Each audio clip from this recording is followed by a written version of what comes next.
You've got it tuned to KEXP, where the music matters. I'm Cheryl Waters. Thank you so much for joining us here in our live performance studio, made possible by support from our listeners. You can find out more about us at kexp.org. Very, very excited to have this band with me here in studios today. I've been a fan for decades now, and I'm so happy to have you here. It's the Charlatans. Thank you so much for coming in. Thanks for having us. I'm so excited to see you perform these songs live in our studio. You're out on tour right now, playing in Seattle tonight. Yeah. And right now, it's the Charlatans live on KEXP.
I can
at your ugly shame. What are you talking for? Look at your ugly shame. Most of the time you're demanding, what am I doing here if I don't wanna be? If this man device and it makes you sad. Look at your ugly shame. What are you talking for? Look at your ugly shame. There's too much for me to know about.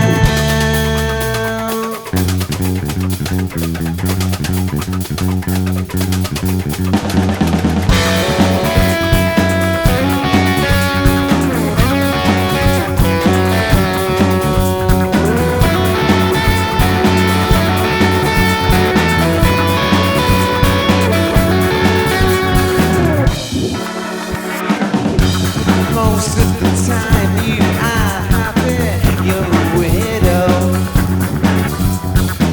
And you know this mind device, you can say goodbye to this earth. Look at your ugly shame. What are you talking for? Look at your ugly shame. There's too much for me to know about.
afraid of this time. Not to waste this scene. It's not my defense. I'm ashamed of.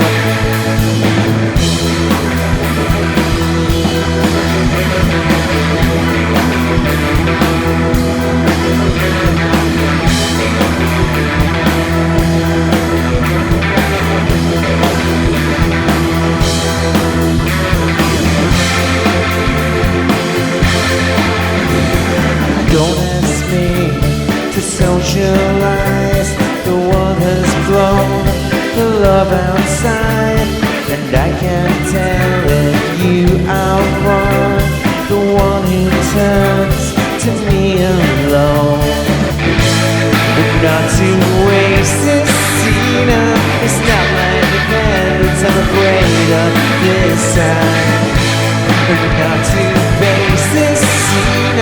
It's not my defense. I'm afraid of.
That is the Charlatans live here in the KEXP studios, playing songs spanning quite a long career. It is such a pleasure to have you here. Thank you all so much for coming. Thanks so much for having us. I have been a fan for a long time. That last song there, the only one I know, of course, from your debut album, Some Friendly, Yeah. from 1990, and you played a couple songs from between 10th and 11th. Yeah. And I started as a DJ here when Up to Our Hips came out. Oh, wow. So I've been along for the whole ride, and I never get tired of hearing these songs. Are they still fun for you all to play? Absolutely. Yeah, I mean, I don't know. I mean, they all seem to take on a new lease of life, really, whenever we go out and play. You're on tour right now with Ride, and it's the Between Nowhere tour. And interestingly enough, they're playing their debut album, which came out the same year as your debut. But Yeah. you've decided to play between 10th and 11th on this tour. And I know if you've, of course, probably played Weirdo more times than you know how to count high enough. Yeah. But what made you decide to choose that album? I mean, you have so many great ones to play. Well, we figured that it would be one of the first two albums that we'd play, and we have done Some Friendly before in the UK, but Between 10th and 11th has always been kind of like, you know, we've never really sort of like gone through it, and we've never played it in its entirety, I don't think ever. So the idea was that, you know, me and Mark were discussing that so many people in America ask us to play songs from this album that we just figured that it might be quite a big deal in America if we played it. So that was the reasoning, really. As you said, you've never played it in its entirety, and I know that you've probably played Weirdo at almost every show that Sure. Yeah, we have. you've done since that album came Yeah. out. But what was it like to revisit all those songs, where some of them very new to you again? Well, yeah, I mean, Chewing Gum Weekend, the one that we just played then, for instance, I mean, I don't know whether we've ever played it. I mean, anyone can correct me if I'm wrong, but I mean, it just felt like we'd never really even discovered it as a song. We wrote it in the studio. We were fortunate to have Flood guiding us through it. So, I mean, he was in between Achtung Baby and Violator. So we were in safe hands, but I don't even think Mark could remember the chords at all, or even how we came about making the chords. You know, they were like brand new chords, never been invented before. You mentioned Flood, who's just a bigger than ever legend right now. Yeah. Those were in the early days for both you and him. What was it like to be in the studio with him now, and how do you look back on that time, having made so many records, probably, you know, worked differently in the studio many times over? Well, I mean, his production technique was pretty, you know, outstanding, really, and perhaps one of the reasons why it is kind of a, you know, popular record in America. Maybe it's his production, you know. I mean, PJ Harvey and U2, Depeche Mode. I mean, the list is endless. You know, we chose him because we like New Order, and he did a couple of remixes from Some Friendly for us. You know, post Some Friendly of Opportunity and Sproston Green, and it kind of like just, you know, me and Martin were like very, very keen to work with him for the second album, and it was a great choice. You've been lumped in with the shoegaze moniker, and, you know, full disclosure, that is a sound that I definitely love. Yeah, but in my sure. experience talking with bands, they almost never like being classified with a sound. I mean, it can be very limiting and reductive. And of course, you have a lot of electronic sounds in Between 10th and 11th, Yeah. which is considered a shoegaze band by many. Do you remember the sounds that you were going for on those early recordings? Well, with our first album, Some Friendly, we wanted to have quite you know, like a sort of 60s garage sound, really. That's what we were into. That's what we all agreed on. You know, 60s bands from America, mostly. And then Rob Collins, our keyboard player, was really into Brian Auger and Julie Driscoll and the Trinity. They were from Croydon in the UK, and they were a really great band. The Doors, you know, bands like that. And then the second album, we kind of wanted to dismantle everything that we'd done with our first album and start again. We had a couple of songs, Can't Be Bothered and Weirdo, and you know, they changed into what they became just over the 6 weeks that we recorded them. Really, they started off as kind of being garagey, and then changed more electronic sounding, and then the rest of the album, Mark joined and brought in some great riffs for I Don't Want to See the Sights and End of Everything, songs like that. So it's kind of guitar and electronic combination, really. You talk about dismantling your sound, and I was listening to your sort of retrospective that you did a few years ago, A Head Full of Ideas, which incidentally you took that from the lyrics of the first song that you played today, one to another. And I listened to each album as it came out, but in listening to that retrospective as a whole, you just mentioned just going and dismantling the sound and starting new, and it made me think about you as a band being unafraid to step out of your comfort zone and build something new from the ground. And you did keep your fans along the way, but it made me wonder in those early days, did it make you nervous, wondering if those fans would follow along, or did you not care, or did you just follow your instincts and hope they'd come along for the ride? A little bit of both, I think. I think... we've gone through quite a lot of changes. I think the first time, for sure, we wanted it to be different from the first album. Rob Collins was voted, the greatest keyboard player in the world by Rolling Stone magazine, and that was kind of impressive. And I suppose what you do when you get that accolade, you decide to do an album that's more electronic or piano based or more guitar based even, and that's what we did for the second album. After that, we dismantled again with Up to Our Hips and kind of brought it back to basics, more of a kind of bass drums and Hammond again, really. And then we had a phase where we just kind of continued on that sound for a little bit, and then we got to record Wonderland, which was, we recorded it on Sly Stone's desk and made it in Los Angeles on Wonderland Avenue, home to the great Iggy Pop and the Doors again. So we were kind of paying tribute, but expanding the sound even further. And what we can remember of that time was very experimental, very exciting, and a new chapter for the band, really. I love that album. I'm a big Neil Young fan, and it gives me a little After the Gold Rush vibes. Wow. And which is not something I would have expected when I discovered Some Friendly. So you do keep your listeners and your fans guessing, which is a good thing, I would imagine. Yeah, I mean, it's good because we don't really, make music until we have, until we feel it's time, and it's been quite a long time since we've made new music, but we feel that time's coming again. And before that, I don't know, Mark, when was the last time we made a record? 2015 or 2017, I think. Yeah, so it's been quite a while, but we made 2 albums quite quickly, Modern Nature and Different Days. They were most recent ones. We felt a rush of activity, and we had to get some recordings out. Well, I'm glad to hear that you're thinking about making more music. You are true music icons, and I just feel like you spread so much love and joy and believe in the power of music. Wow. Well, thank you very much. We do. Well, thank you so much for bringing that love and joy here to the KEXP studios. It's been the Charlatans live here on KEXP. We want to thank all of our supporters for making sessions like this possible. You can contribute at kexp.org.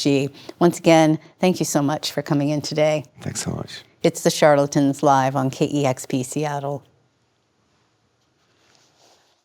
Discover new music at listener-powered kexp.org.